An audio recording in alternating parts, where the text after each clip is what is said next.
आम्ही पहिली बैठक अनेक कालावधीनंतर घेतली, त्याच्यामध्ये ही बाब अतिशय स्पष्टपणे सांगितलेली होती की ज्या वेळेला भाजप सेनेची युती तोडून मंत्रिपद मुख्यमंत्रीपद घेतलं गेलं त्यावेळेला ती विचारधारा कायम राहावी अशी शिवसेनेतील सर्व नेत्यांची मागणी होती।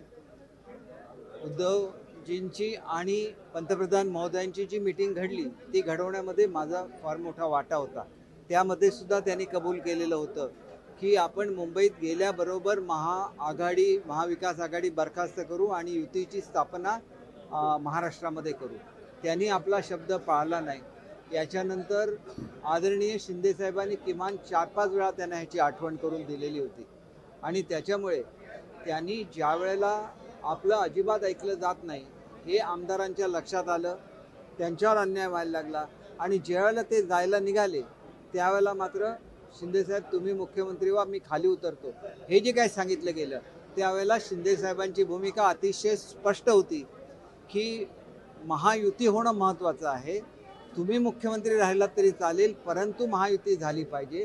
आणि आम्ही ज्या वेळेला आसाममध्ये पोचलो त्यावेळेला सुद्धा आम्ही सांगितलेलं होतं की आता तरी महायुती झाली पाहिजे। शेवटपर्यंत त्यांनी ही भूमिका मान्य केली नाही।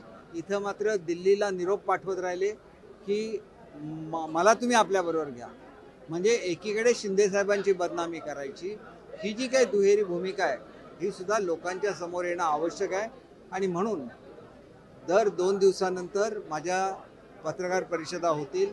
आज माझी 11 वाजता पत्रकार परिषद होती, परंतु अचानक उदय सामंत साहेबांचा या ठिकाणी दौरा लागल्यामुळे ती पुढे ढकलावी लागली। सोमवारी मी पुन्हा याबाबत सर्व पत्रकारांशी बोलेन आणि ही जी काय एक मोहीम चाललेली आहे की एकनाथ शिंदे साहेबांची प्रतिमा मलिन करायची ही 100% चुकीची आहे।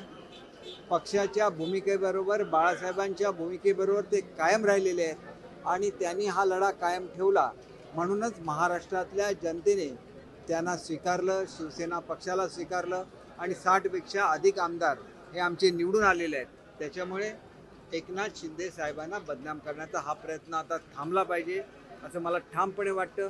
परंतु जे कोणी असे गैरसमज करतात त्यांना चोख उत्तर दिलं जाईल आणि प्रत्येक गोष्ट मला माहिती असते, मी त्याचा साक्षीदार आहे, त्याच्यामुळे निश्चितपणे या संदर्भात मी बोलेन। आता प्रामुख्याने भाषणात उल्लेख केला होता उदय सामंतांनी की कांदा ते रत्नसंधी योजना आहे, ते रत्नसंधी योजना सुरू राहावी असं की तुम्ही मंत्र्यांशी भांडलात, नेमकं काय झालं आणि योजनेला? नाही बघा, भांडण्याचा प्रश्न उद्भवत नाही। मुख्यमंत्री महोदयांनी सांगितलेलं आहे, उपमुख्यमंत्री महोदयांनी सांगितलेलं आहे, कोकणाला आम्ही काय देऊ शकत नाही, कोकणासाठी आम्ही निश्चितपणे देणार आहोत। त्याच्यामुळे याबद्दल कोणी मनामध्ये शंका बाळगण्याचं कारण नाही।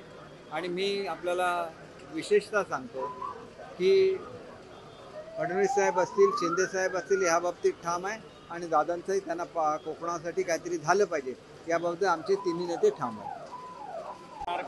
कारण सध्या चर्चा आहे ती विजयदुर्गची, काय सांगा?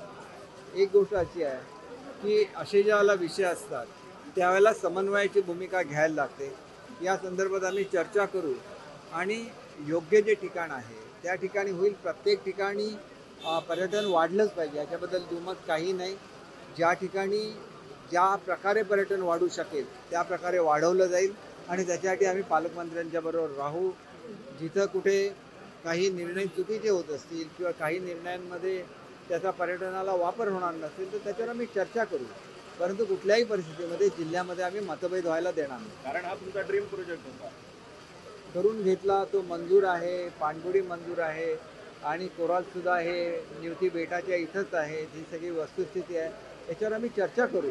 कुठलाही प्रश्न हा केवळ विरोध करून सुटत नाही, तर चर्चेच्या माध्यमातून अनेक प्रश्न सुटतात।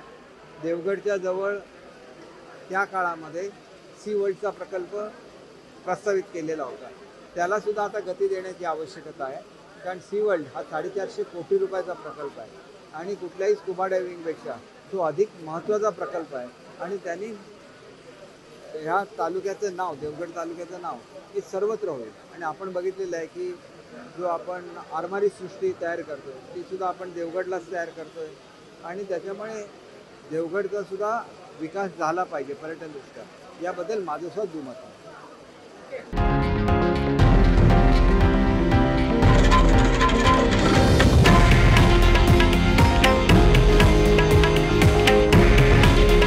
हे आहे देशातील नंबर 1 न्यूज नेटवर्क आणि आपण पाहत आहात TV9 मराठी. काळजी तुमची, हित महाराष्ट्राचं.